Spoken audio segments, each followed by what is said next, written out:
te krampunti court nhwe na chese onka asem no fa ema no ntie no so yibedi sa enkomo na no mu de course ablikuma eye abato ayeto ye no na ablikuma no for abato ayeto ye no ewi achi no na ye maame eye Hawa Kumsin former eye fishery minister na chese wada former ebimutietia na anya asem ketwa kra na yesi de kofa ba nyina se na okura pepper spray na maame na chiri se ane eye self defense na chese ono so ewi sa pepper spray na ekofa ansem no ba nti bedi sa nkomo so na yahwem na what the SUNPP mu so yesi first vice chairman so akudi nkonkonse bia fuma mpani akufu ado enye fine we chairman na mpani a wono wadi upati anim 2 10s akoka asem afa no yesi nsem okan no kribia anim ti no o ma suspend no yebedi sa nkomo no na yahwe na Kafui Amegambeba oni ye communication team member de ma NPP na wababidi nkomo sanso na justice atransidada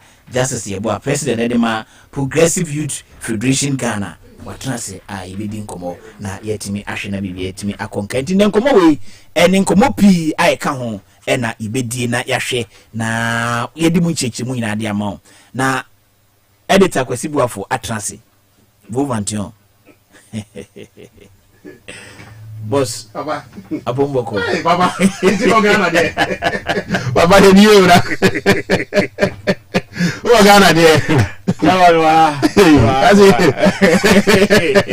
kaza ko Canada bro case ne hu abo na ka case ne hu ya na go ko bi de am ya register there. Oh sure justice there no because on justice no or complete human being because we are CJ so akọ court to say shining staff we ni be go jina me buza no by Progressive Youth Federation there do no executive so bi e ba ko net we aba for no oh baby oh ni mi ankasa na hai kwabnozu there we hai ima so who's the baby okay yeah okay enti ku papa we dey ya ma kwa ba chawa video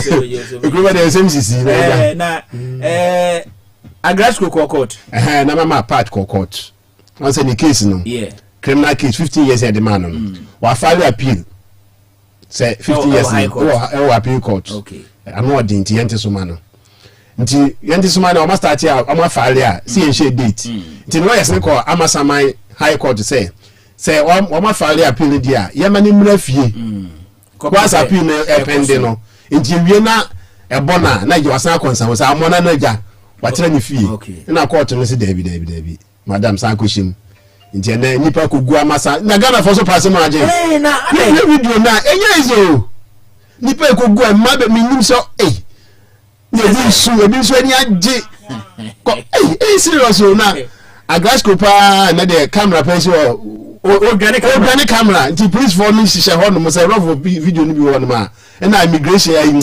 prison for ni police officers are so don't like say okowura wo say no mask kra okoshe kra mu wasini trase emrache wasa o nti no na the mama part court na decline na no say nka yama ne mra fie nti nka yomu appeal ni successful na say watena so say successful na nkwasa government say but court nsi there bi onkoshim nti oshim na appeal ni successful na se better so ama na se be kwashe the whole sentence na nti na dey see na so there okọ do ahwe video here that's yeah ni kwesi ama so kwa na manfo ma ne fans e bi to bi boni di yes ni pe bu ebi su ebi so ni aje okay but esiama timi say why guy Philippa so ma me to ntade ma ne pa o say ma me ni won na be star la police ni ba ko si o di esiama chi ko am suspect bibi ko di esiama chi ba o esiama so no oni Agrasco 19 o mafia ka friend no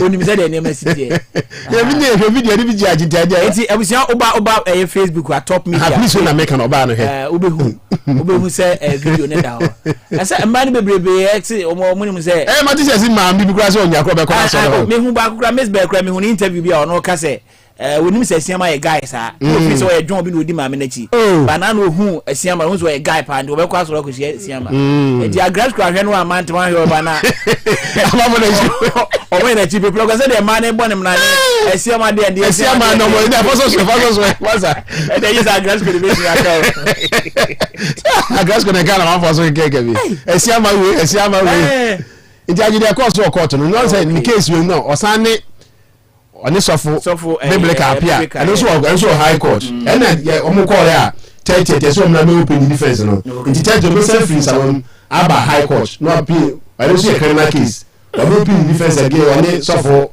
appear biblical so no court tara nzo ko say say civil case nti and the rich man lawyer ko ginem aha na say makwa betumi akoginem eni a so tama high court eni tama eni civil suit empress gift file against him agende ho ano no anti nsema ho na mami ase kofo bi mi sase pe de ba bi aduru kanka yempade na omra wase yemfa na ho nche no we wase amanfo hu se wosua bibi se no ko ma go di da se ko sua bibi o ba se so hwe de we ya necro ye court wo na che se emra ense Sunday aso no me nikun ma special atuntu o ma peni bompa ese ma peni boni bi oya no bi vanche na nkeja o mo pa ade no kan ba ta ade emra ni pa so ma me no atwa ma fa so no but I just say ensam na e kan ya di bobum case we ni ye dana o ka sa mo mra no be mo musika ko wa ko nye sika garage no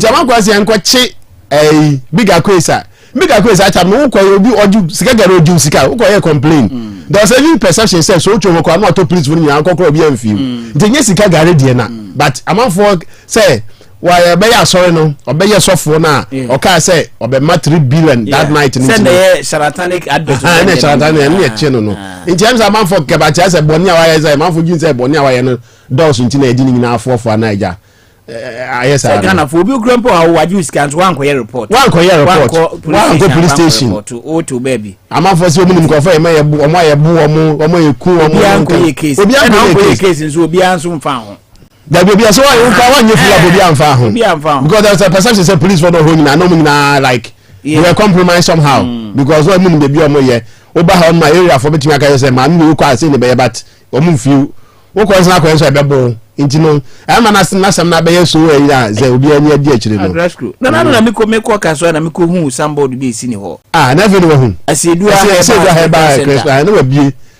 na no ya advert on TV ni so kra so today's TV no ya advert also because agrasco dey say boy nsema no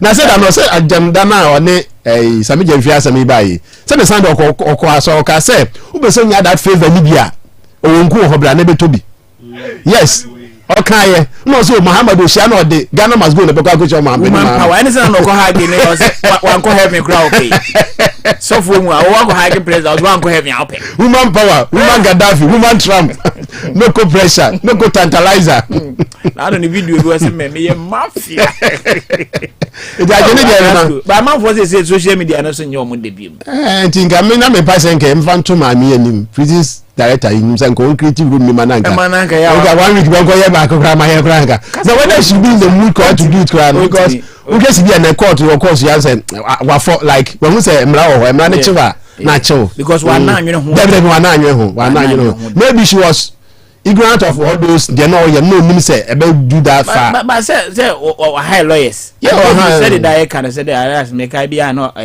abroad grant mestre say lawyer bi okoji akwa bi asema wo di asem na no ahwe case no bora ka cha akwa asema sa wo case no me di ekire ba bi ade so odwane wo odwane abede ti ade ekire no pako fa gbebu de ko so lawyer when you adwaji lawyer say asem na e ko no enti lawyers no so no bi announce say unse lawyer no abla ejiri no lawyer ba be ka say they know say bia scan a woman in North to be a fine man and a crime and a tria. And maybe that's what also about any first one, any year, you know.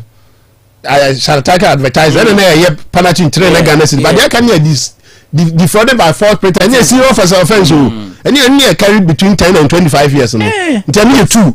And you two counts in your family get on the 2 counts. Yes, it's only a judge we cry and come back as any year. 15 conservative and you're concurrent to 30 years. So you know, as some before the first pretense, they feel serious offense. nti no and na case na no dey na jinje ho han so em say na dey o mampanya copy Western North thank you to na dey name a copy Western North aja was na was is just come why ready recruitment be regional wise no into security service na be start was is Kenya ready nti no na galamsey so say tax force bi ho no ma omo ye I like omo ye home fake for bi na omo imitate national one so omo ye nchichi omo nyina em say hwi be kwai omo ahene oja ho ya jebi so ka chen say galamsey no hwe na on fait nancy for even though who so ya de but as a galamsey no as ne kon no e ya ye den ba se na so no men so che say oja ho mu sei no musu mo ni nkrofo na to musu betimi prescribe bibia mo giri se ye yenso betimi aboa because adende bia mo na mo no mo to omo ba nso yese mo na so na omo ba musu ya no mato nkra de abankra sa je won say emri bia mo ye forum wo Ken University last year yes o man pani akufu ado ni abuji na po tun fo ka say ko be ka sa na omo se mo nkan ni na no ha wo ke bi on say omo ka say ken fa himfo ne nkan omo ko share house of chiefs because he so what one man no be dey eya ba say menya license menya concession ma bitu nti ko hene ni kan wa all those follow no me hu de kosi yo say galamsey na ase ko ani asa be si achibiem ye ko ani asa be si eska de bi wo mum nti no obi akọ no ko hu sika na ewo mu na no so fa kwan foforo so yes nti o say ni fa say no na o obi asa da no kwa yi I shan small scale miners papa yo shan to come coaching say go for first mo no ma coach mo so interview no so o so mo ye genuine people and so one man dey market one from referee dey go just guarantee fight no ja man pani so we yere no ho dey but am say Dr. Stephen Chian so we dwala was say pretest no do too much because abani bam ka so be chicho mo chiche galamsey na chi kingpins no ma mo ye financiers no na ndo ko hu mo he na so na say DVL papa yi ye fa ni ko ho was on be register excavators ne bulldozers so they can tie them track crab ho once a time you go for drones inside drones na fa himbu the track crab ho an kwankosi aga se be register track ho still na kwankosi aga na you see say the ka say galamsey no esese ye kono say aggressive say yenso ye no mo so bi si ani because anko yes na ye koye nti say the as ye krokro mo na ye chi wo mo ye do ba nye ye so mo la na ye twom picture na grigi ne ye the hang of atu obi nsa na ye die no ye camera da ye so no and no what is that ya chi galamsey ni afeni yes akoye press conference ne the camera akoto no so ne yes akobo o say be say who say send signal to others say masa abani ye aduma da be signal ne say so na ni ate signal ni nyina ne say so na ni ate akoye na ye brom that's the signal ye pe na wo kochi obi na the hand for goodness and the camera dey green but you have to count the people along say ni here editor you free yes and fashion my so you say approach the current government here na Akufo the no difference woman even so we are part 2 of the government even the first approach and the Akufo approach and this approach they are all the same thing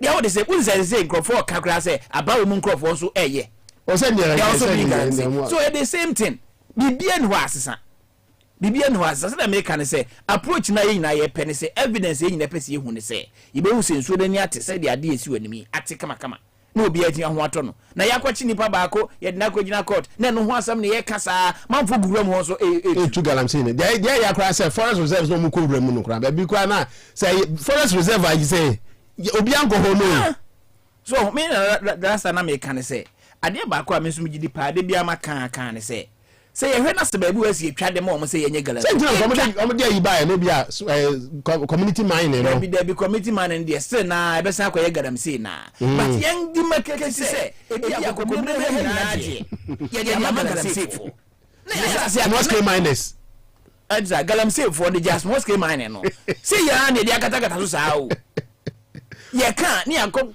say small scale miners wa ha editor chama unto yes go say small scale miner sir on buy o mo che no hu ko be de bo no on your last scale okay ba say hu ko be de bo no say kwaye mu akotu mu akoyese mu akoyese o dia say what you sama boy ho enti ye kan de di na to so say we yes small scale mining we yes ba dia say o mu luti esas na yesu o say me ni vani galamsey ma oh but galamsey dey say nyanim say ade a illegal omo di say yensu enye proper way of mining that's why your friends say galamsey what you say but people have licenses genuine but they are doing galamsey what you say they are doing galamsey now ko kan say yemma obi community mining command license but the person is doing galamsey in general regulation no galamsey illegal mining. Yes. Okay. Galamsey ni illegal mining. E kwan a uni to me. Baby a wo ye no so ye ma wo se kokoye. E na wo ye. E na e galamsey. What you say? But your man crofo to me. Say wa ba baji to me afri nkra ha. E de tietie mu akodu dege. Okwa no de akoye de ye nka nche ne se onye. Ba akọ kan so ye se wo small scale mining. Wo ye large one mining. But they are doing wrong thing. Enti enu nti na nkrofo fa ho no ma la gigi licenses. Ukọ kan so licenses no yi aba. No akoyi EP aba. No akoyi. But actual adina ekoso guarantee. Hey galamsey. Propose it. Na maka say me dey propose ani say ye fight wo mo say ye fight say aban ne nkrofo bi o mo so ha ye ekon enya krokro de dwon. How do you do it? Yenso yen fa kodie because omo kita kodie, don't forget. Yes. Inti yen fa kodie na kodie ne hefo na emfa ne emfa fight yo. Ye wo police, ye wo soldiers. Okay. Yen fo mo nko. Yen amu omo. Wo mo na ekoyi a ye bu fa omo so yi. Since na make say ye no just what say do fight here na. Yes. Me say betimi fight. Yes. But maybe any say one ekuna ye ekun. Ni susu say yenti ase. Yes. Obi akoje large scale concession. No etwitwa amankrofo. Na omu tu galamsey. No omo money sales. Eyo na sase so. Yes. Na omo money sales. So they like some say chairman to me. This is what is going on. Yes. Inti mimi opinion ne say. Seme wadan no behind. Now the legal no man. Na say enkrofo oboba sibra wadan ni mu a untimi nka nkire me so ni mu. Yes. So untimi unim ho hwe dia na dan ni untimi nhwe. Yeah. Esi eje ya. Meje ya. Inti obi a yama ne large scale concession. A ye dey surface mining. Onipa no incompetent to handle it yenye. General revoking his license. And they be more ha. Me no ya dream pa. This is best approach. Yes. Many opinion no with what I know and what I have seen. The forest matter. Forest reserves. Obia o ye dwuma wo forestry commission in neno. Ye do akotena ho 5 years ni. O ko yede. O ko bo forest ne ho ban. Yes. Said ye nipa enkom enkosai no. Se yaba ni yaba to se nipa wom a omo sei na odwuma na e be hye onsa no onsa gene. Enti se okomo bi foforo ba. Yeah. Because the minimum ne say forestry commissioners no empanifo na e wo e form ho. Wo mutimi kom mfinfi baabi ni akotwa ma so wo hye ha because onu na e ba no abehwe say adwuma no wo ya ni obeye say sama no. Ma me example bi Kumase sabe na Central Market mi wi school for na me bra bi wo shop wo sabe na flight or na dino anwa these two oil na dino free Cote d'Ivoire na eba na flight or ye Ghana for there enti omotwe fam na ye de aba enti no say ye ba shop na ye hu say ebi wo ho a ye be chew na one tomato paste bi sasa na ba ko bi so ka ho na ada on beba operation no na obi abetwam Yes. On kasa o obetwam Ojuma say yes obi o say uniform o betwam enam edwam le 3 or so am say no betwam sa akotire no aba be seko na che say obi a ada no so edi na wo kanto no kotwa kwaye no finfin mawa Wo kotwa ma no. ada nkrofo ba so no asak odo be fo ba fo Debi no wonim ho. We feel cry. Hwe ma men ka semtro. E ya gro ni edi. We feel cry. Near the okoko do private forest ni mu a e no befa. Where do you know? Enti ajo konya forestry commissioner or not district ho. Wona ne de woko na wanfa wanko ba bia yetu ne so e. Obede no hu. On sa de ba ko se de meka ne se de wo ka no. Se wa beje medan. Se o de oba be de me wi achie no nkrofo obo ba esi bra wo dan. Enti mi fie wura no. Ese se meje ye fe ne se edan ni firi wo nsem. Yes. Na sa de no na yen penifo no e de ye krokro de jon because ye nim se me nipa nie ene ya ma ne licenses. Ese eno ne mra no enkyere sa. Enti mimi susu se emra ne yesese ye sacrum. And a dear Pacons were yen sam fire ni ensan share. Make I'm saying media chiripa. Yeah.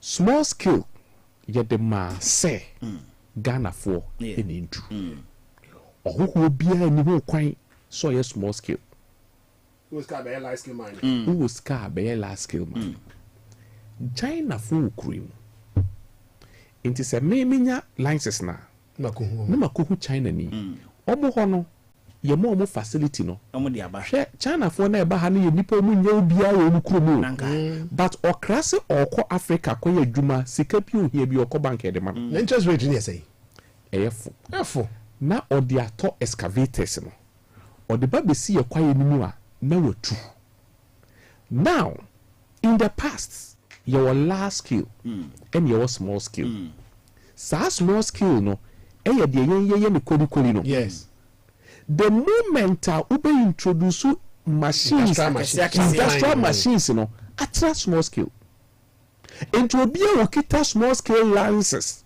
a wɔkita industrial machines no ɛnyɛ small scale bio I think we should find medium scale mining and enact a law to regulate it. Say then go for community mining. Community mining danchen and different. Community mining no a different cry. Member koje concession, okay, a small scale. But we use industrial machines. Yeah. How can you call it small scale? Kokoshe Act na they establish a small scale. The definition you say. Certainly industrial machines no enka ho. Embra yes ye ache. Emma ye who see the industrial machines abeka ho. Why are we still keeping that law till date? Into the approach, and I think say a hypocritical. Yeah. A hypocritical in the sense say we be crime. Or say me concern na munti yenya galamse tuo no na say yesi nsu. Beboa. Yeah.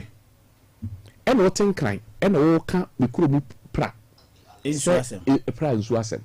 But me free crime a praso anase atuobi kurom ebedru crime no but who call it? And also say why are we not fighting? Are we fighting for rivers in the village? And every river. Go to the urban cities. Yeah. Share and swear one kind. Let me catch them say from Medina to Accra, from Abrikuma to Tema. And so be Oma saying na. I don't think you're ha yes you don't show. And so papa bienia. And so ben one kind ha we somehow benum. But you see as when you don't show ye concern ye yen show. It would ha no or no aba no te nakura na se a. Ohun say agro no di. Yeah. Say the small scale ho asem ne efan say large scale any galamsey na asem akwakoye no editor me dey say dey make kan say esem panifo hwe say obi ho okoje licenses sika owo nyina wode be adwuma nyina say wode be nya licenses Yes. onya pe wa wie de aka de de amanfo nkosim okofa China for the bar. Etu ya no a che say pay investor mame. Eno ano no. Investor na den.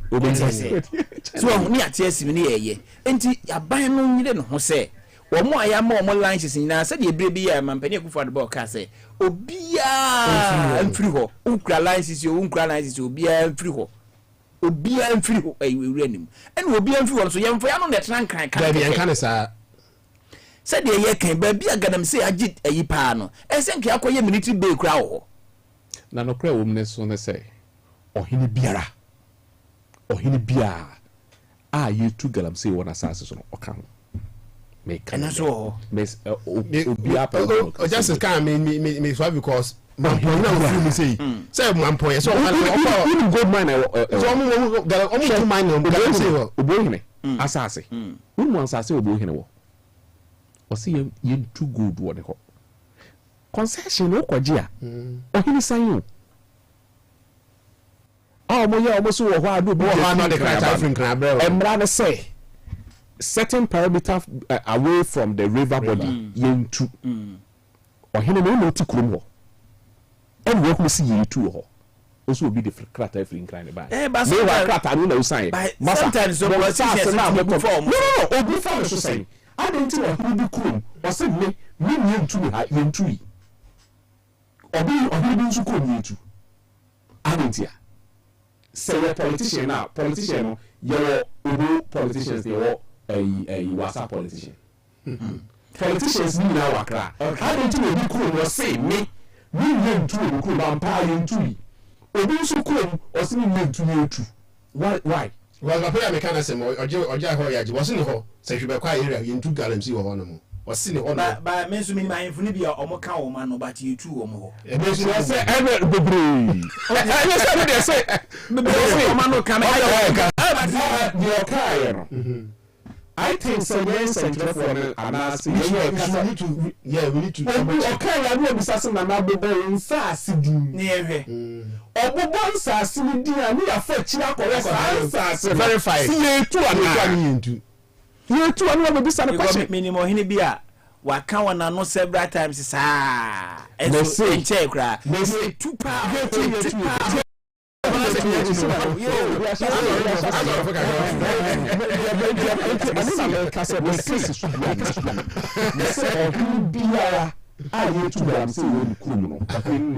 just walk as a bow.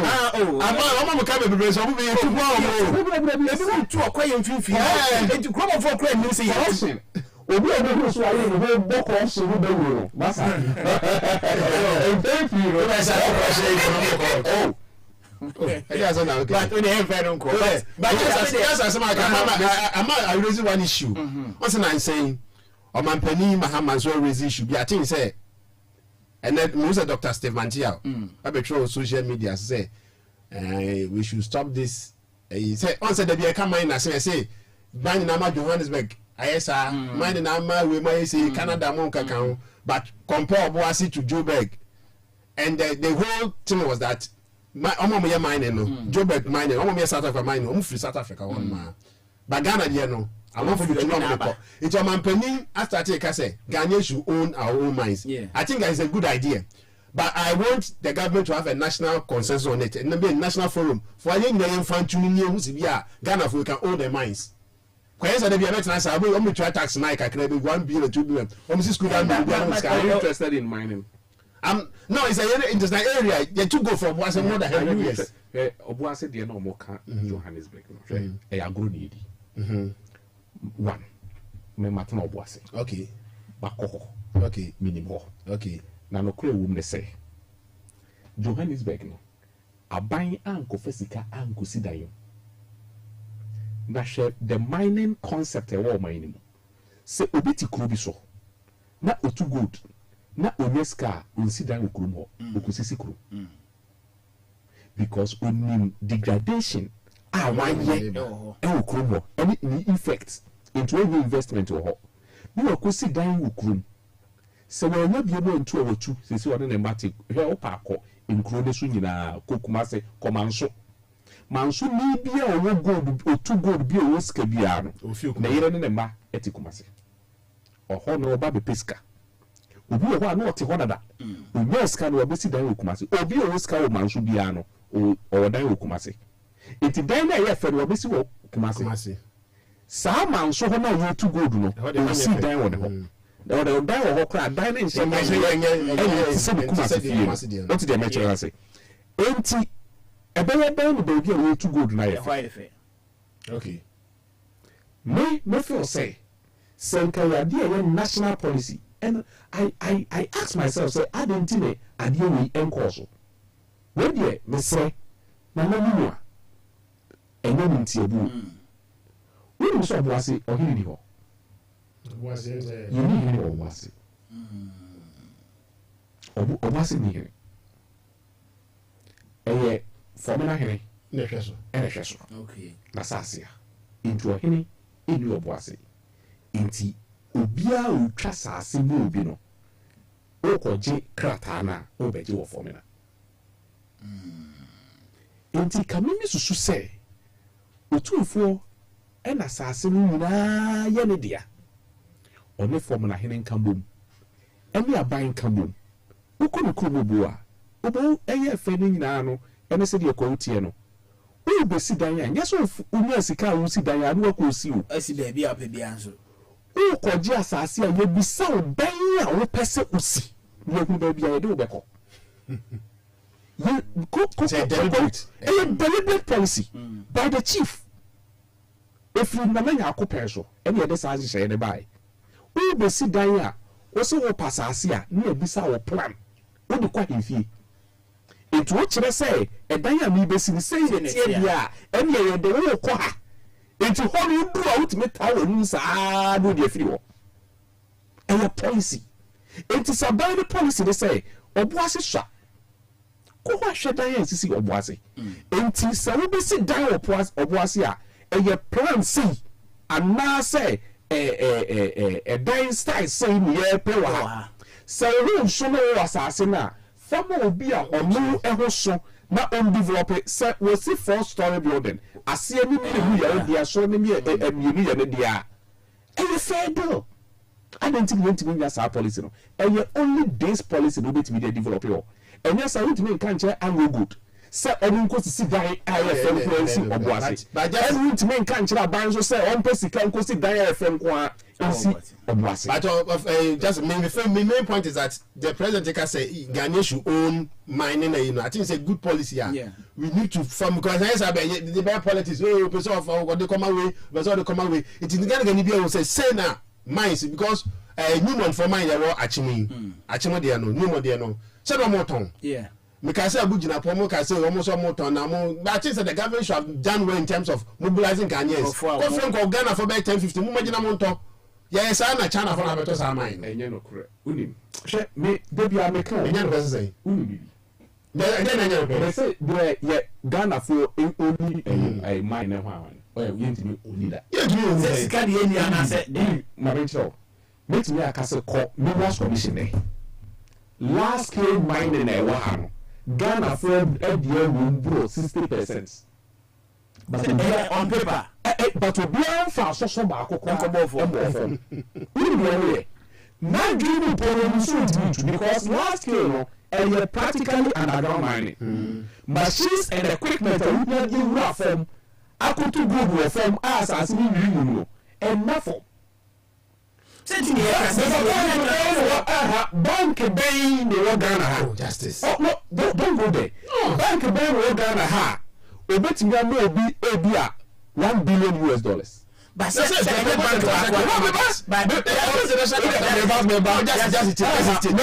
enye bank back wa yes say ka consortium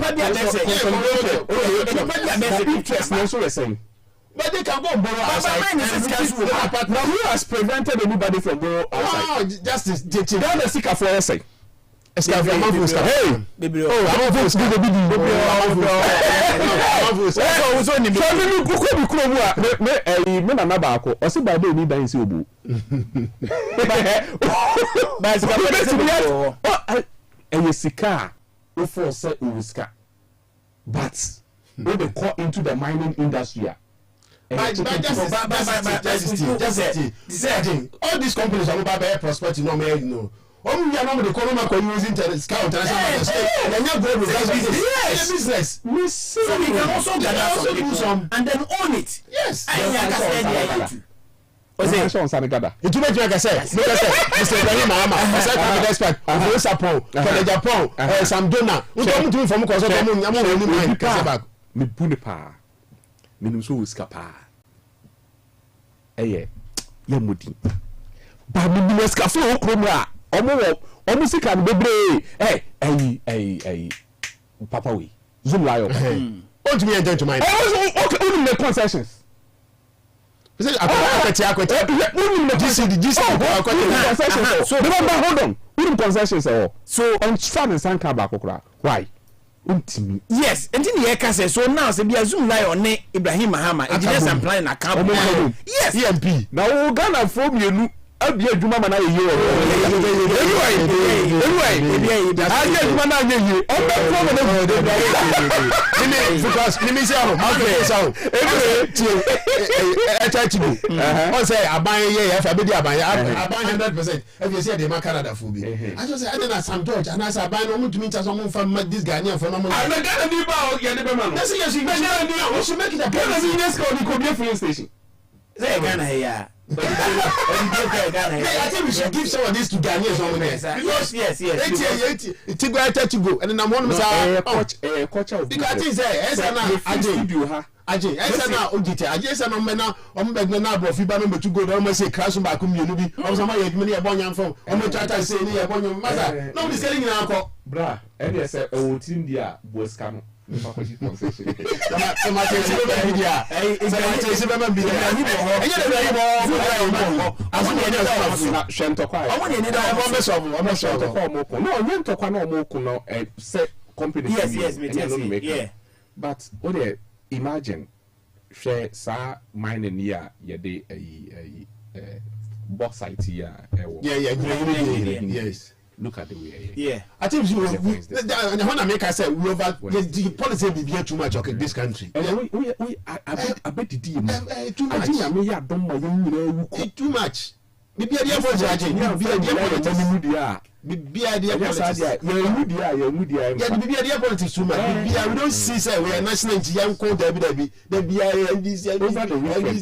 the weekend na mo Kumasi e na obi me chire no this feed Ghana project o obi a me nim self tete nyina me ne nyina e wo school ni ani je agricon me ka chire no say once NDC dia onye babunu because I just say kokon kete we can no didi agro but I think one of the brilliant policies babunu usru for obi to say edu abebi the gentle farmer no more you know yes feduma mabamu agric pa agric agin no more ga na ye no enyeso obi a minimum how a interest e wa agric nu ne how we bet me aye ne how we bet me access facility but I say right so because I say I was and so whom you say me hwe kube no mapa because aban be bisu to kube me bo serious see me hwe mini park doctor otuko no so man bi na ja me nkopa asa me nua bi so okay kube Canada a demand from Ghana I was sharing with you kube ni aje ti go otuko no my me am person diabolic confirm diabolic okay and no maybe na yeah the policy no too much so policy ni good no matter that aban ni yan too I think say ye share say kakra so a e bet me do baby because say the e ka say edi etirimu a share say kakra do baby a e bet me do but ni na so akwa say we na take so na ase ewu mu no e hu say abawe ba ni nkofo nkoa na betiti we so ba nko ju we so mbasa ne so no odi no ba be fore we say esu diem na akwa didi etirimu abat ye nim say kakra na ye kɔ ye nim na de bia kina bi no beba obemma ya dwene free sa de no ho nipa no beka say asomasi ni party nim na mum adwuma we na betimi aye ye mfa ma no na wonye na kakra sa na boa ye ma sa dwene we etimi afiri ho na yetimi aboa ye nye bi da ye the first project by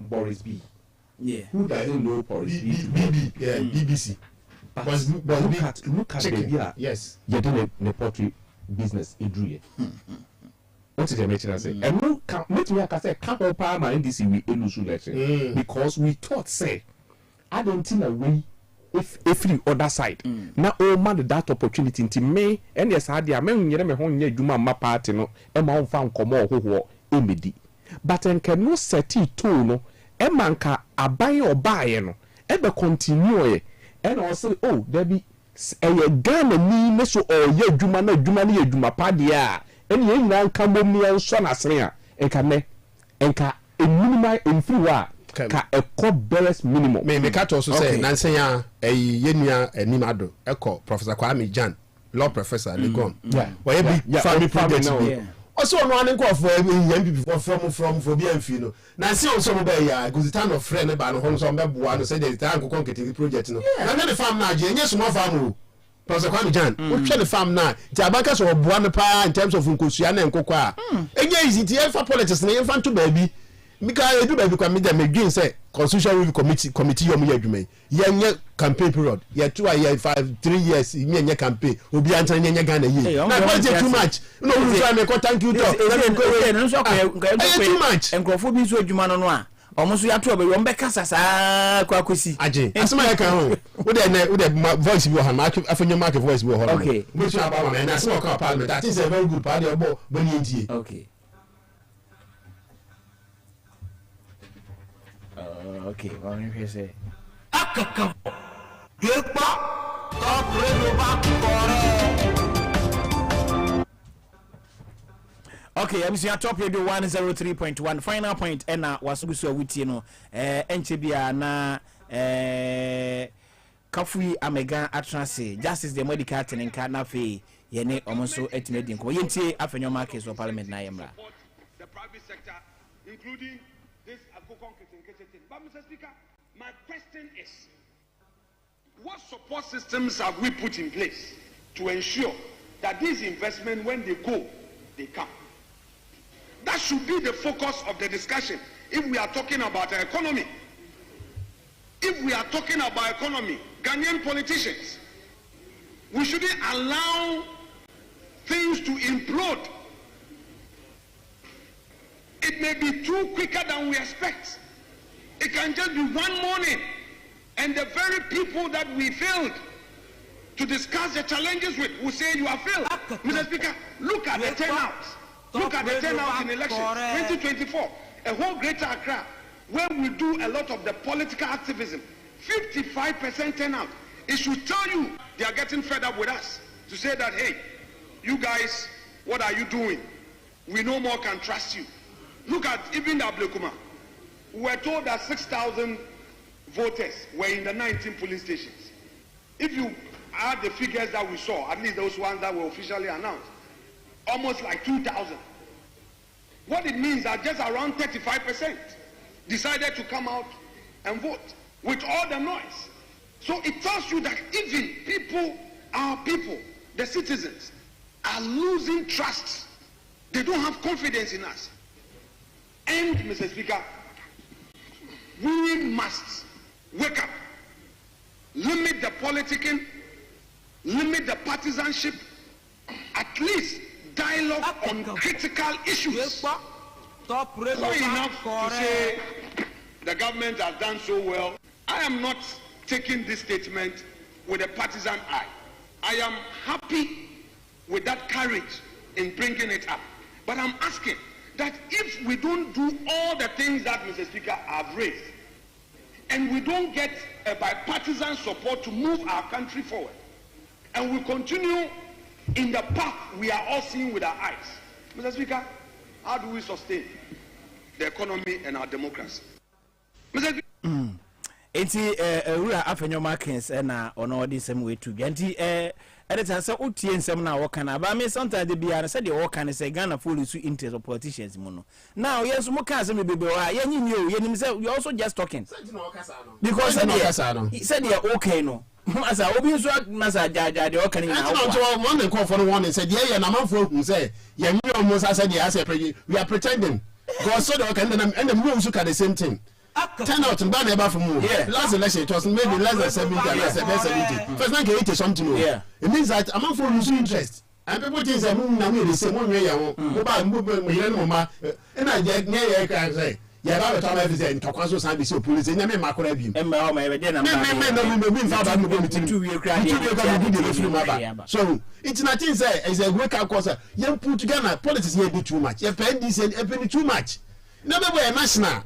Say abandon project aba say this nkukon ketenkete wo de wu people ni ko bubu na GB nkukon GB na nkukon no wie be yi enne me see e fe na to kosi a say mahama o me after na fe na adu abebi wo de ko Facebook o ho no na wa ya akukọ bi o so 5 weeks akona wa ya ready o berry 5 weeks so 1 month 1 week adu abebi the gentle farmer wa berry say am for home back chrewo it's here for politics and nkukon ketenkete is a good project ya fe nyina hu shem. It's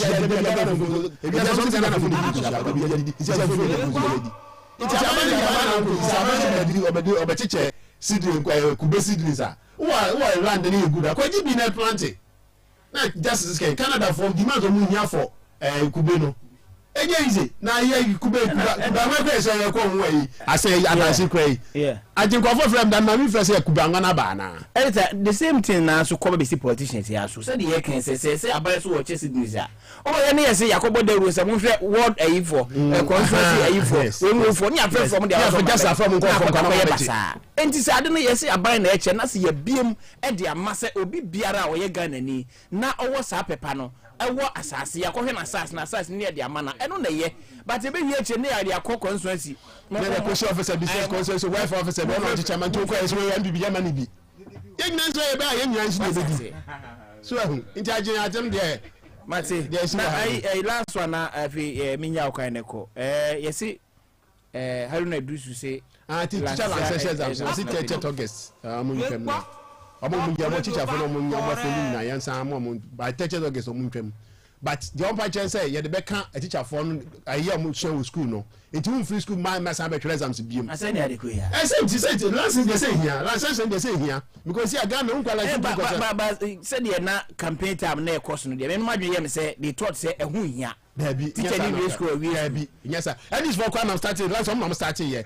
yan fan come college say we university we be feel legun abeba no we be bia wie medical school where you practical ni na san we pie it will free medical school man na wo child na so we call hospital and yes na be exams biem I think that's the way the mode but if you want to teach me that's why me but say o hwe say the work can so because that teachers we don't mo hwe na ebi so o wa wie that na ye dey ade no so aba definitely they have to come down no better but for no mo ba ne dey o ma abetro mo kwan mo dey o mo school dey and they say o mo so o ma wie no I don't going to write it see on 30th August on metro into one pass the same thing because see teacher for who license for that kwa bruchiri o mo go UK ni Canada who license the license there ehia teacher for the boy mo aban so dey aka ho answer na be free college education aba no ayi bibia we nya fi na abeche wo kire wo she dege yes na betro usu ya ne o twa na wuntwa ya se na unya nkokira ade o twa na wuntwa ya unya nkokira ade na unya nkokira ade che nya che obekwa private school na member so teacher ni bia mantim nya ndase ya twam da bia ntwam because wuntwa ya wonko e ba to chance do so tax na so start you one day like once day later no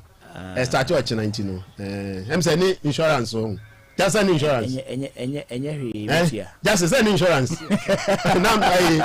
non-life I need a non-long life oh so channel started okay there's a copper for project say for price back about 9% increase copper for projection no into a chance say be a transfer for so to man na say na ho asama no omunya ntutu omunya wotre no just so mo bia ba okay anytime that say na ninya okwan na fe me eye justice ne kafu yi eni enkomonto aso me da fa e bi nkomo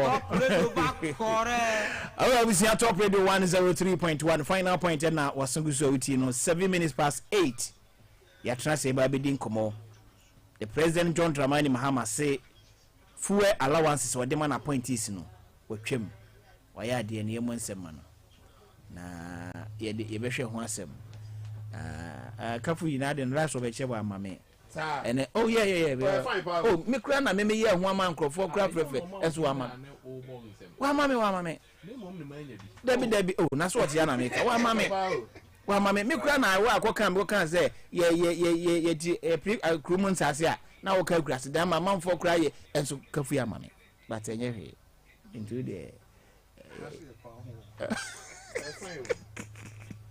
come on, come Gary. Come pa. Gary so when you boss na kondo soakings. That's for no sending you. Okay, nti abusia ye ba bedin kobo na mampani say appointees allowance wo twam na ye behwe enso se de course so e wa brikuma no fa ye maame hawa komisi na chise nipa bi do onsake kan no adan ye se do kra pepper spray no che se ade no ba bi edu na ye self defense enti na ema ono so yi pepper spray no ena NPP so ye say first vice chairman so ye say o kan sem bia fa former president mampani Akufo-Addo ho enye no krenti ya suspend no e be di san kobo no na ya hwe ebre bi ma ne the chief justice enso a wodi akoto court anim say Shining Stars no ni ba bia ye nipa bi na ahye da transia create bibia on person mu digu nanim ase enti be di san komo nti kafu ya mega e wa ha say communication team member de ma NPP na ye justice yeboa president de ma Progressive Youth Federation Ghana e wa ha me no ba bi din komo empanifo mo akwaba yeah kafu na apombo ko ye de radiasi se ohun ye na yehia se de bekan ne se na business ko se business ya dum se enka ha ye kwa ho na radio dum ejira na utwa mutu se pio Justice Okura be you obejimo kra so ase na kana no atum. So kamini ni sa o. O se we kan afi ono so wonu mu ni nya bi. Ah so on tike se mu ni na ma ka bom na. Mo de ma ba hye kresi mu na mo di twa me te kra. So mo de me yi mo ha no be che bi wa. Yeah, ba ma nya bi. Me eno na wa wa. Sawo. Ni wo nya bi na so wa. Okay. Ha mentina mantina. Oh, okay, Justice Akwa babiem. Na yenhyem komana se. President John Dramani Mahama say appointees fuel allowances no wotwam we ye fi ho enti ne ukra oka wa koto petrol koto fuel na fa ko ba bia person ni ko bia ade so amanfo de atwe mo le okruma say ya bisi ya moyen sema no ya de pa si de ase o si ku kana fo sika so o say o ti government spending o ti so ba form cry no ntina waji sa fuel allowance na be fi o mase mama nti o na uwi asa na mabaka fuel. Okay. Ya depa. Okay. Ya depa. Ubisa me. Osha o se we din komo. Ghana 7 year ka. Osha ye. For baby ye but baby nso no he fa no problem. Problem we won say nkrofo ya appoint o mo de Ghana adwuma hye o mo nsa. Ai bi aseso kodi dwuma bi wo baby. Na say oni sika o de beto fu e de akwa obeye den. Enti no ni ku bi wo ho ni nipa bi wo ho ni soma bi wo ho de a ne bi amadwe yem say ye consider. Thank you. Say me no ya adwen. Me no ya adwen but na ye policy. E we manifesto. Yeah. And san ye bebo ntoa aka kire Ghana for say mama ya kwanya no ne ye ba ye be ABCD. And because na ye part of ye manifesto. Ya ye ni bia ntimi ankasa ntia no. Mintimi meka se enya depa. Okay. For my Ghana de e be severe. But I think say a drew bra say abani tu anamon ya ono so betimi ede aye bibi dia save oman no e free enema bi mu a I think say say yanso yetimi boa aban no said ye be ya obey successful. Okay. I don't think American say me fa so be a minister for health. Ye de adwuma hye ne nsa se ommo modern ase oman na pomuden ebe yi. Na asori bi eye program yesi ato yensa frɛ no. Omra. Na ohini bi shefa oso ato ne nsa frɛ minister omra. Dia ya na munim na mo sentwerefo ekura mo ka ho. In other jurisdiction say no way adwuma se ya no bi a mo fɛ no production cost. Yes. Production cost enunti enkrofo so wasene sponsor mo program. Aya wo mo sika a wo twa to ho se meneka fu ba yi ye mo resource persons. Until they make sure say so be a resource person dia e bia mo prime time ni enunti ma radio station bi a company bi a advertiser or person we at this time enunti no kafu J fire fuel Justice J fire fuel. Other people they do it. Yes. Even as sorry cry ye ya jatu say ye ko yankopon nchen ye di e ho nyina manyame o se fa wakoma nyina ne wa di nyina ne wa di nyina eso urade yankopon osofo bi wa sorry bi ni invite na sorry fufuro mu a okwan ye package ma no. Yes. But sa sorry ko na invite politician na oba omu memu expect say obema bibi. If that mentality is not changer, this will be exercise in futility. But say asol be invite you say brother say no mfa ban ho. Emi na me say na wa nkonso say the ministers no omo ya ho baso. Ye invite no kra no o wa ama. Enti omo so pe vote no o de amemre mfe no obet na obad me say.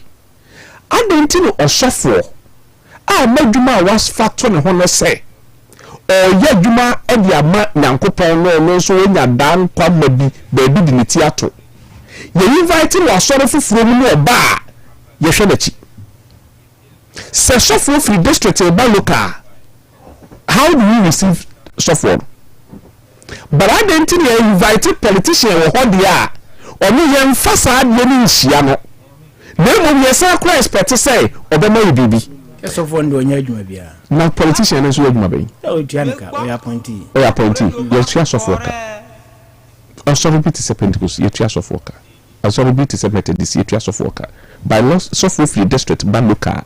What is the approach media America nyina ne say aban no atu saa na mo we ya se betime ye compliment dia ye hu say minister dwuma no ene say policy no onhwe ema policy no entum enyi na ye eti o mani mu no ebe yi enti limitation emma ekwan ye fa so ma ministers invitation eso the American kosi no na be America kono no ekwan ye wo fa so invite minister dwen pa ete kire minti ye free minister so o marry program ase obi kura wedding obi kura de wo ba ye wo minister no uye we because be is your constituency ebi kura kwa wo campaign ko da won dey action ko for the people who know you because campaign wo constituency campaign shouldn't be who is able to attend and pay but whose effort contribute to the total development of that society. Yes. That is how I understand it. Yeah, other Western parts now, yeah, whole compare. Is that how they are? Oko London, Oko US now, yeah, idea whole two almost. Oko minister fear amopa, Oko to lie. So my share will be need that or how to see it. And to share me with the baby, you call baby. With the baby, you call baby. Yeah. Intermediate, I had the Serbia number to Ghana for him. I'm not saying this to justify, say, we be who children will be a memoir. But I'm also saying, say, a tumor, and yes, say, a buapayo, but politicians no so eka home. Womwa yama jidi e nipa wo mu no e ba fam enti ama otan abam okay and yes our community chief director at the ministry we so no so fuel allowance yes adenti chief director no ya fa na yetua meka no ye man fuel allowance but appointee no ye minister no o chief executive officer no obo de ma onye fuel allowance why that okay apart from that enu omonko judiciary they also benefit. Why are we not talking about it? I don't think because we will say judge be from lower court, other bastardizing judge be from a Supreme Court or a High Court. Say any benefit we any be me ko say. But yeah man yok for no.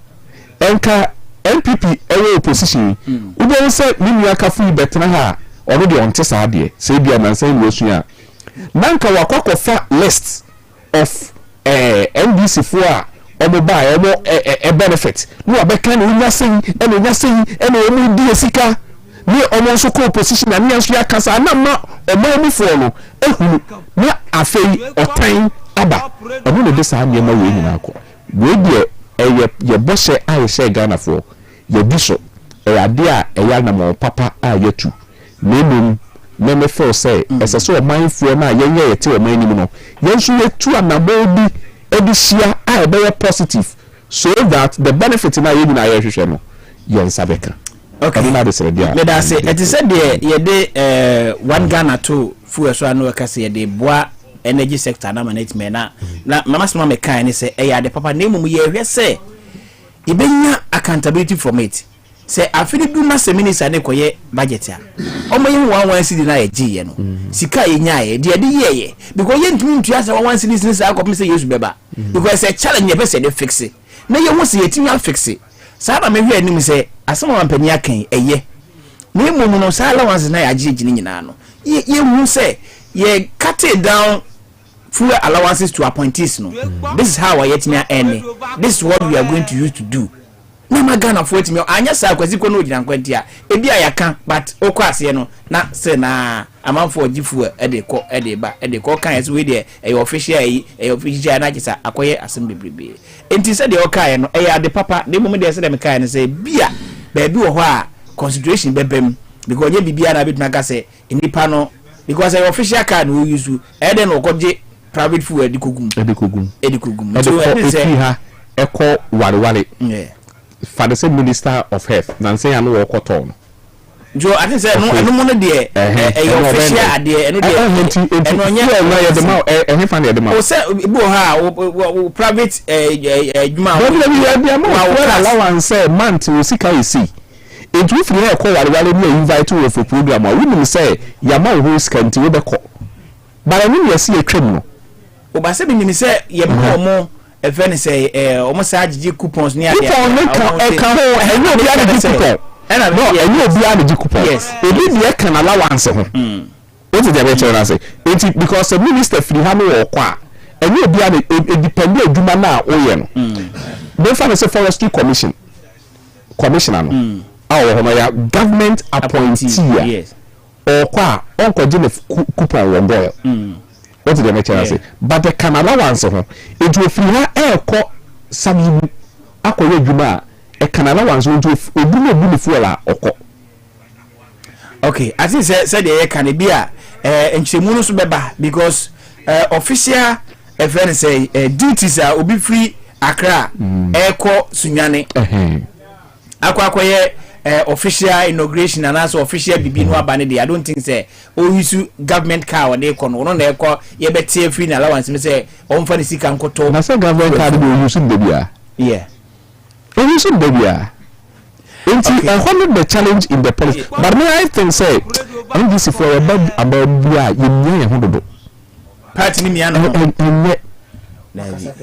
Navy. Your first. Okay. What did we do? Yeah, first now. But you see, your bar first, and what did we do? Yes, will be 10%. Yeah, they call the chip compound. You are damage the chip compound guy.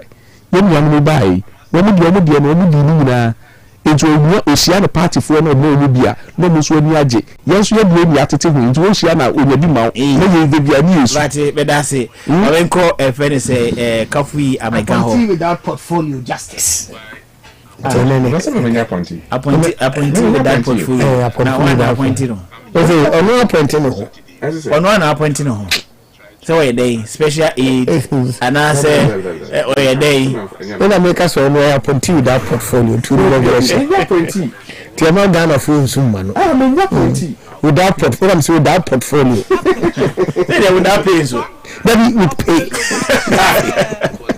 Kafu we to yourself okay Kafu me too business Mampani Mahama what the politicians what the Bogana for kakeke into a year for you see a do be as a party communicator and young men na Sebu a year papa Ubebo at work. What it is that the single act of giving petrol to appointees, the single act of giving petrol to appointees is not something that must be encouraged. Men, you know who may say, even the use of V8 must be discouraged. Men can use saloon cars within their local enclaves. So that when you are traveling out of Accra for safety, because our roads are not good, you travel on a V8. But there must be a consensus policy. They say President Mahama Bai will say, no appointee must travel on a business class or a first class. Yeah. If you want to, government will give you an economy class. What person will upgrade from your own pocket because you are being paid. So if you want comfort, pay for the comfort. When you say ministry, there is government allocation to the ministry. It is a government allocation to the ministry. If you are going on an official duty that is critical, the ministry is supposed to cater for your fuel. Okay. So girl must not suffer. Say your allocation be to girl into one cockra no friend and girlfriend to say and we them in case justice this I mean you know as example maybe am kobolo eduawa bonten not justice afre me alanga do so brabaji kupoya wa kofelota is waste of government resources. So for me dear President Mahama, you know, I see it as in good state, but I can't leg back to ban appointees from using V8 within their working parameters. Within the Greater Accra region, you must not use a V8. But when you are moving out of Greater Accra, for the sake of our roads, you can drive a V8, but it must not be V8 with a lot of convoys. Minister be no so if for nothing at all, say your minister no in a government between share ministries and get a comfortable busing system. Why can't we do so that it will all at a go? Let them do the Baumia tricks and it will help the country. What we are trying to say is you see, like Minia Justice coming. Once upon a time, I'm sure to tell my salary to 10%. But you see, Ghana in 20, you are the farmer. And the Magan in Puntu will be our approach. The approach we take, we can decide, say, A, B, party B, a bit to one Ghana city. On one to be a sika, party B was not 2 Ghana cities, but not 250 pesos. Now, we are all looking at what the approach is. So for me, I am for it. I am not against it. But I will say that there is another leg. Can we go further and bad all ministers, all MMDCs, all SOEs, executives say, don't use V8 within your enclave. Not a don't drive V8 within the na MMDCs no muti V8 no ship petrol. The sad aspect they say, the sad aspect they say, and then your position in assessor. Time and year wa bemuno. Uku share ubi radio program. Oba obeye 10 hours kranwa ni V8 so sa kosi so be we ba ya ofri air condition mu abehye koni ensu kan use park ya we do some minutes na 8 nation too. Why? Because I know now sometimes things that be an obi wo mu a yedum na obedi a show bedi no senke ha ye kwan wo tinki betumi aka ho asem ya akoye kwa because a coffee will be you'll be with Mukuranwa, Manan Quatra reception. We are no of our dear book. Said you, young may. So I worry under customary law. It will worry because he said, wow, was a kind of bebre. Ordinance, no one man, one wife, Muhammadan, and a 1 man, 4 wives. But ordinance, the customary law. But we are going to say, oh, I love that you be none in the more. We will as a crutch where a barber wow. But then you must try the professor be a kind, or say sometimes a bit more beer. Now you don't know Mago. It will hear by the other charge your battery. It will charge you not get for beer. The word you buy through penal battery charge. Now you don't have a crack afraid you.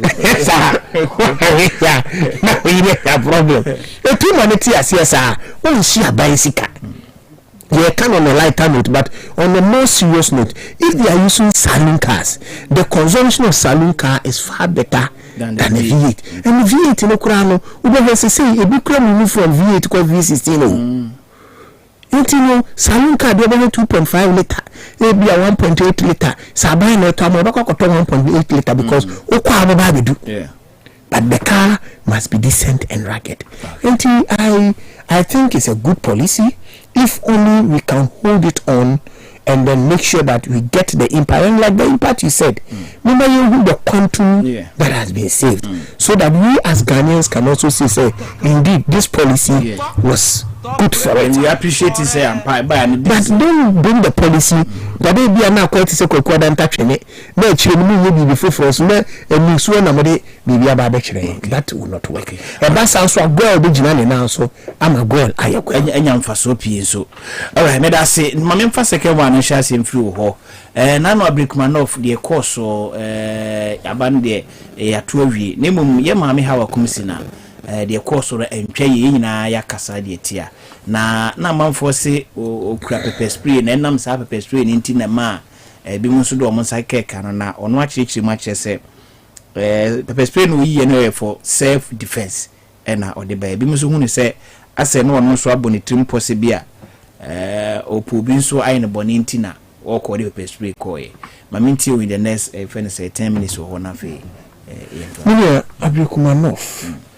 The party had a position say Abdulrahmanov re-elections, we don't want to be part of it. The party's position is that we have had an engagement with Electoral Commission, and in all our engagement with the Electoral Commission, NDC's stand was that let's go for a rerun.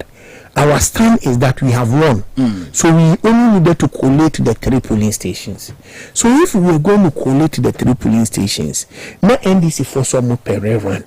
Now upon our series of meetings, it has come up by the Electoral Commission because General Secretary Echnokoma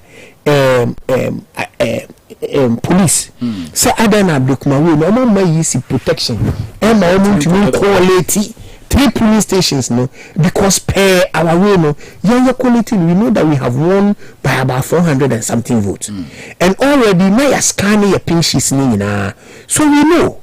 And if we were even giving scan sheets in our laws, no, anti-amra, so we could have used that by the electronic transmission. We could have used that.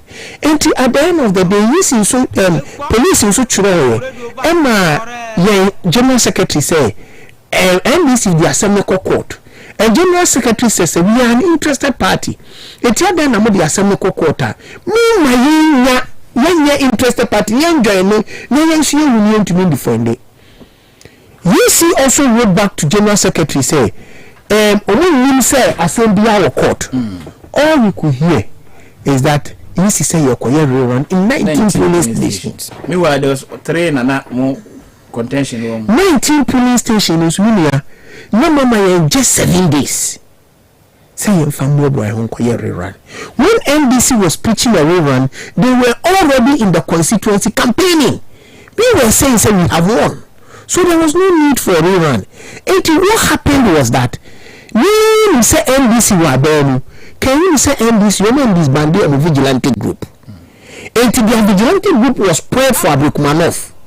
Apart from that, they are now in government. They have enjoyed some goodwill. 87 days cannot go and work at it. They also have the military and then the force on their side. So at least if there was a rerun, give us a month notice or minimum 2 weeks. So the General Secretary through our National Council and then our NEC decided that we will stay away from the elections. Already, what we knew is that in 1992, when we felt that it was not fair for us, we boycotted Parliament. And at the end of the day, what we wanted not to happen, we say, Sir President EIC, I don't want to buy you, or China, say, your national elections, now your presidential elections, no dispute to bar. Yes, be to me a general market and say, because without court, to me, I can say, you go for a run. What we wanted to do was to go up to the Supreme Court, not Supreme Court to mountain. Then you say, at least we went to get fair here, we never had.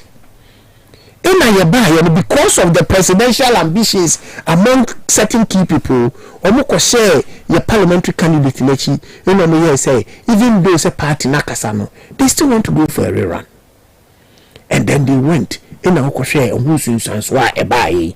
And to say the party no a position your Juma and in Kiababubi. Yeah, the party in position your Juma in Kobibekas a self-defense intimate the pepper spray ashano. Yeah, the party in decision your Juma into Kalabi a young man to say how I can sing. Into Kiababubi walk with Tianayase. That day. Here NDC as a party.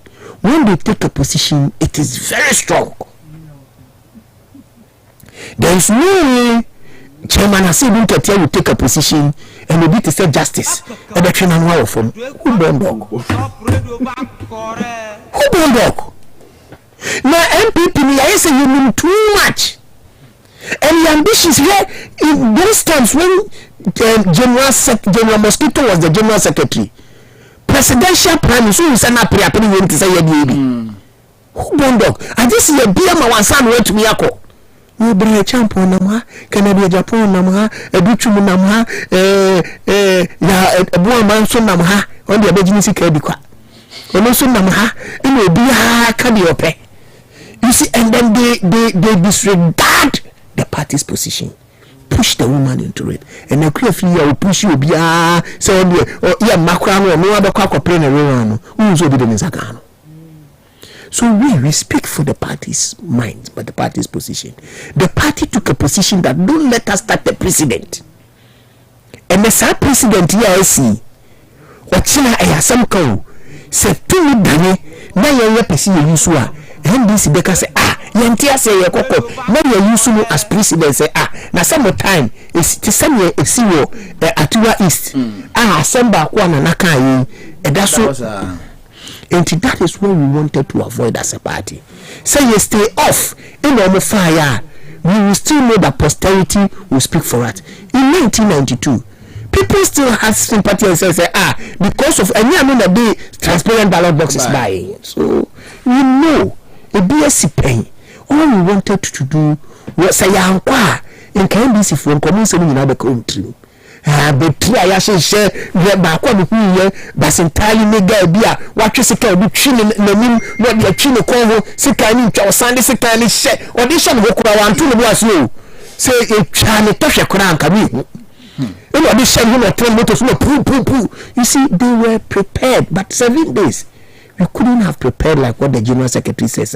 Let's stay away because that is next decision. Say no party no I don't know. Say they were kind say party decision say one could be more. Then I'm okay because I'm crop for abo din na no. E party mpani. We na make say enkrofo interest ni doso.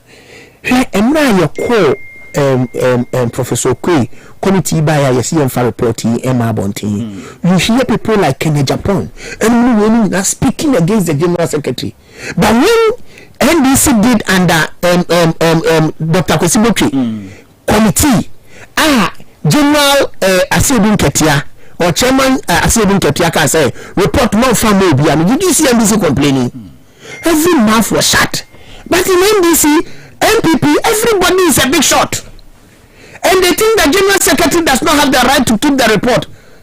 You know what I'm saying, Army? The party's position must be respected no matter who you are. And where the vote falls, it must fall to everybody. It is the main reason why the party has decided to say, by June there too, yeah, mammy, how a commission now. I think say it was bad. Yes, very, very, It was bad. Say police intervention, Democrat, and here, how a commission, and when I will call home, Nancrophone, Yamaneda. Uti Hanabisiwa. Now, Uti Joyce Montario, I'll say you're balancing, your friend balancing. The balance, Castle, the balance, Ablukumanov. How a bisu say. Obi wasunwa now a tooth for an eye for an eye. That is Hannah Bisu's, their women organizer. So it should tell you that Hawa Kumsin was one of their prime target. Whether he did wrong or he did not do wrong. So your deputy national organizer, look at how he was more handled. Just because Mustafa Bandi or see a deputy general secretary and look at how the boys mishandled and the police from the buyer, they wanted to lynch him to death. Yes. For what crime? For an election? How come saying? We so the training and we're flying school. So no person to play. We should send you 2 years or copy money for me. So be he was careless. The target was to hit our cousin down for her to be assaulted. She said, "You know, so if this is how we want to run our politics, then we are in real danger." But I believe that Ghana will get better. Meda say Kafui Amega ena Motin in Kano na Justice Yeboa also Justice Adia Mokoye wo Abrikumanov no Hawa Kumsin Mami Nyaminkwa nka Onyimuyanka mumane ponye. But ibisi pepper spray na ikra na boys na so ye ne sana. Pepper spray kra na so omiengu bi eni and self defense and ukra na de. Mamintio. Where the walker. Ka mepese Kofi TV. bibi or say the mode match I am friend say football or mode BBC I no buyi. I'm say VR okay. Kokoshe said yet see. Na debia meka se century adwuma na ewo Ghana no meka se manage ho a ameboa. Emwa mansem no eba yentimi mbomusuko. Ema Ghana fo nti ase.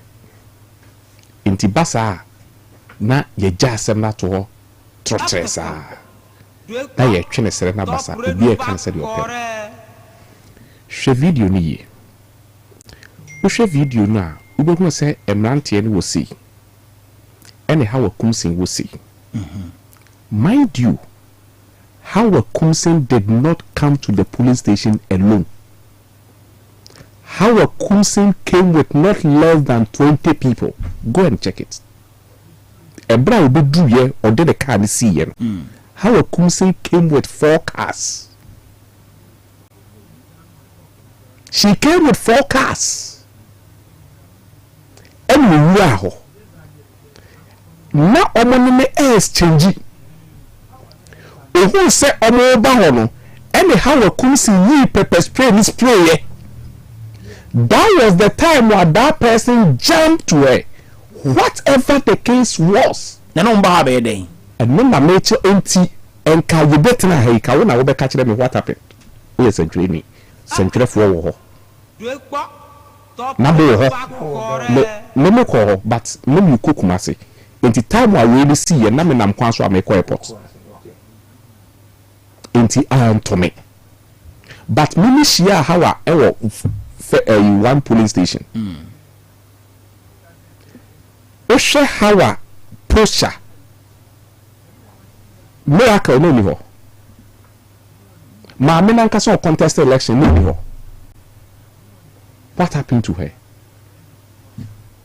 You see, Sibiana why enti I mean I make catch say to me eba won cheya. Wouldn't Tuareg no how come say constituency NDC secretary no. Well, me no kasa on kati asefo ho. Ebe a how come say odiachiri e no ko ni fie. E no mo ni abrante ni fie o. E no mo ni abrante na kasa. E no ma ni mrante bo abrante.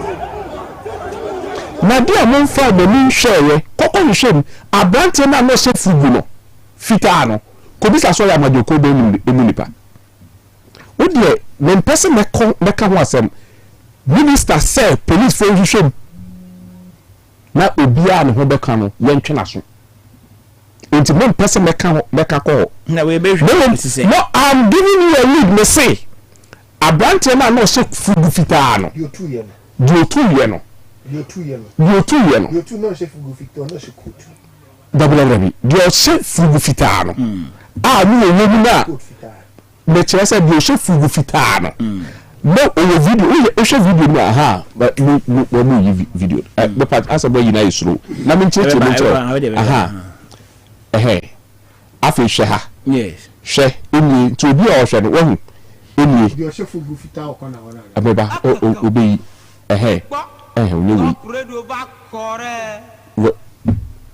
what the justice can me pese enti hwe ha no mu yiyi no fugu fitaro yana o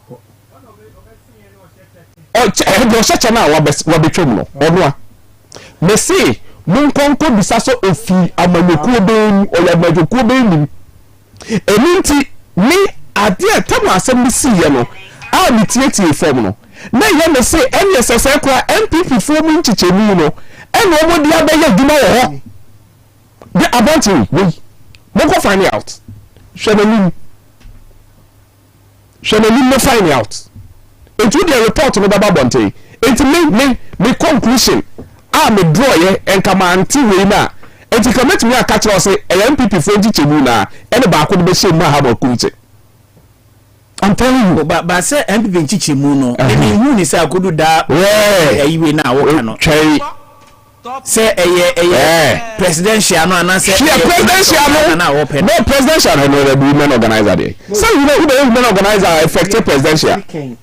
Actually, my dream could see BB so because during the presidential primaries, previous one I no, Honorable Ken Japan. That's it. How I couldn't say Eddie Dion in the area them. Now bet how I couldn't say. Not in person but because until they be not investigation. But some now can I can no. Na election no has some election. What he's trying to say is or more pick point say police for me claim nipa be 19. Yes. It ya chiom NDC ni we aye nche no. NC say who was involved. Yes. When we say no involved then it's dangerous because becoming so black to say no good. Then chi obia okoye basa ho I Abrikumanov na enfa suvie mu never suvie bra me support so obia oye bibia ye nche no na ye chire ma mo hwe da bi obi free so that be a children they ever should have been once they are arrested. It's me background. It's a year for you call. You bet you. By a bet you on so I hear Uncle Chibi Moy Yabi. If you are saying the number one thing. Into so what the report on the back up, we essentially no so identify back. Let me have been the actual baby. Let me the actual album baby, and that was dangerous. And some into many in America. Into assembly by a man, may NDC for the baby or make from say, now we are no small between community. Why are you so happy? Because I buy and I maybe there may some see I go behind the case to understand it before I speak. Enti Abrikumanov no in some course we menti the bomb pie say report no buy and from to all no bia yeah it is also who are identify say akwa we say obo chire pa we so say obo chire pa we so say obo chire pa no identify semba if you say the cosita police for no be no adwuma wie yeah hwehwe we bi somebody so me do police for the report ni mpe who kwan so raise concern sabanti we ye ABCD adan na police for na amfa na nka now how are airco police station home na only so be attacking into the fire pepper spray ko yana na and they say and you say o mine mra against o mine mra say police center any weapon be call. In fact, police for Nankasa ko mo bo ban no. Omo ye mo kwan se impo akonti ba ko bekita. Dan no have comes intimi defy all the police. Etimi di pepper spray no. Ekopie wa obient me identify and chere no. A security breach. All those things must be uncovered. And we bit me sanity in our election. We were clear in our minds here Abrikumanov ako win because we believe say abanu we win. Testa Kotiadi. You win. It's unfortunate say Abrante no fofie anto atam we diabam. Nanka me per se court process no complete. But fofie anto ata on we diabam. Na putu no yenka say nche na she bi obidido. In the way, okay. Asheno, ye kwakotia kudijo. Minim say 2024, you will hear kwatia seat. Minim say 2025 by election, NDC be winning. Na, minya kafui kano. Embarrassing biso. I'm telling you, party. Say only discipline fee any political party more. America, you be cry.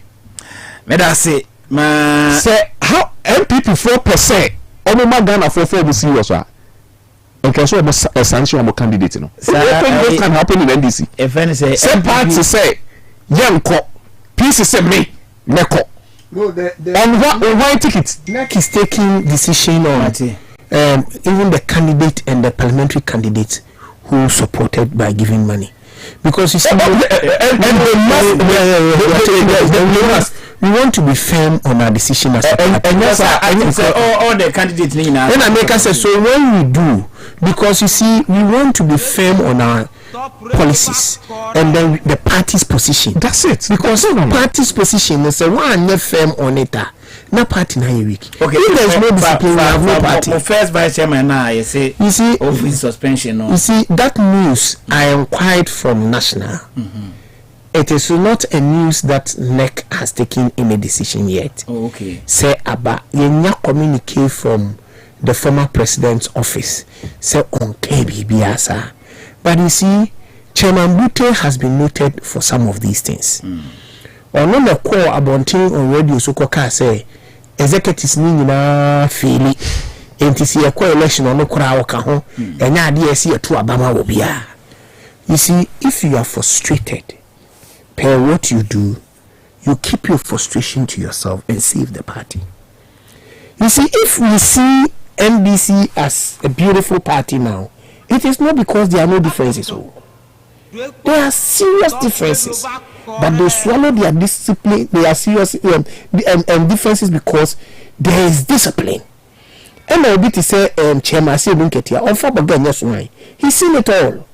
We are the or the big general. The person you need to me, and nobody can say a hook on it. You see, in NDC, the national chairman is always stronger on the party than the general secretary.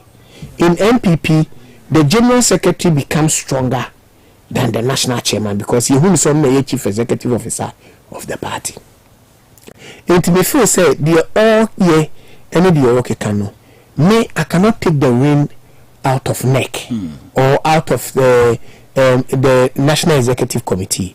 But what we want to do is say, the communicate about fully, then we can look at it and speak about it. All right, Mama, time kakrema for, and I just never saw can be. Oh, now we can make a beef. Chama idea any day. Me meeting most Martin Komobi over the weekend in Kumasi. Yes, say no corner say chama enya bia obetimi edi chama wo congress yi. E we ma lead. Yes, say chama say ma sa top down approach no edwuma. Yes, chama ko din komo. Se chama wi din komo dia brabonte ka so won kan.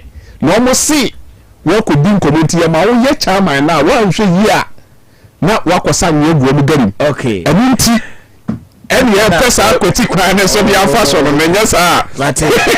That's it. E don komo amate no. Okay.